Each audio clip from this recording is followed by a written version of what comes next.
biggest criminal. He is the biggest businessman. This is the biggest national issue. I don't like it.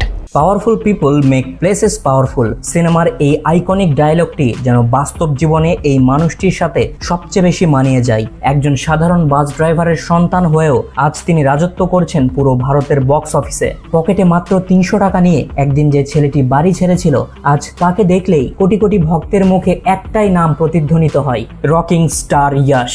কিন্তু কিভাবে একজন সাধারণ ছেলে হয়ে উঠলেন ভারতের সবচেয়ে বড় প্যান ইন্ডিয়া সুপারস্টারদের একজন? সিনেসাইনের আজকের আয়োজনে থাকছে সেই অসম্ভবকে সম্ভব করার গল্প।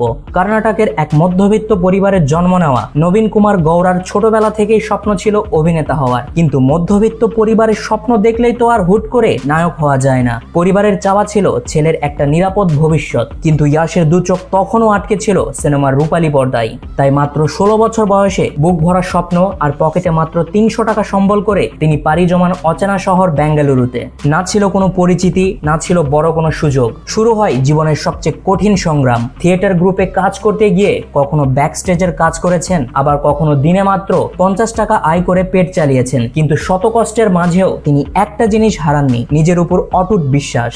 টেলিভিশন দিয়ে শুরু করে 2007 সালে সিনেমায় ডেবিউ করেন ইয়াশ।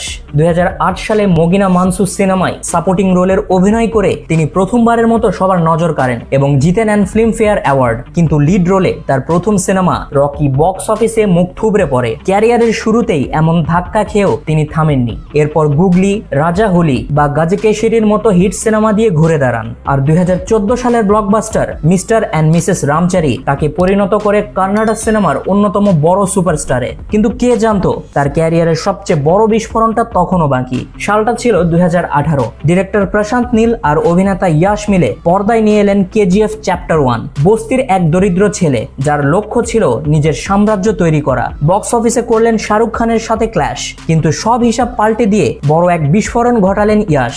তার ডায়লগ ডেলিভারি আর ভয়ঙ্কর কনফিডেন্স দেখে দর্শকরা তাকে নতুন নাম দিল রকি ভাই।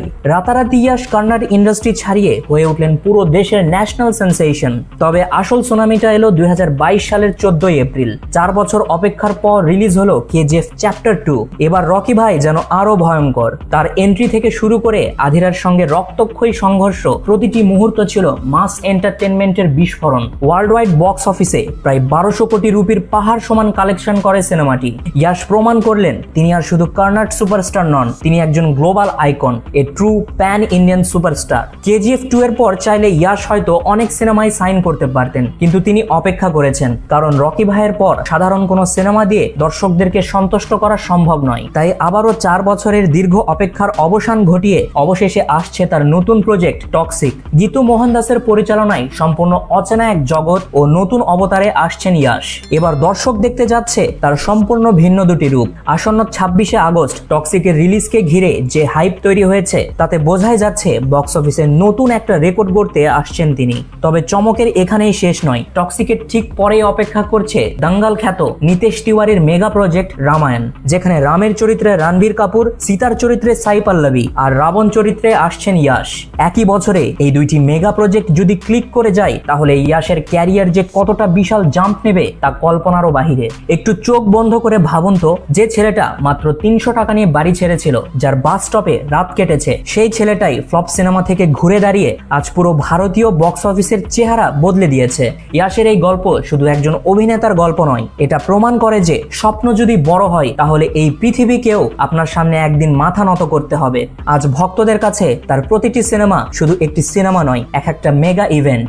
এক সময় তিনি স্বপ্ন দেখতেন নায়ক হবার, তারপর হয়েছেন সুপারস্টার, এরপর প্যান ইন্ডিয়া স্টার, আর আজ ইয়াশ শুধু একটা নাম নয়, ইয়াশ একটি ব্র্যান্ড। তো বস, কেমন লাগলো ইয়াশের পকেটের মাত্র 300 টাকা থেকে 1000 কোটির রকি ভাই হয়ে ওঠার এই অবিশ্বাস্য গল্প?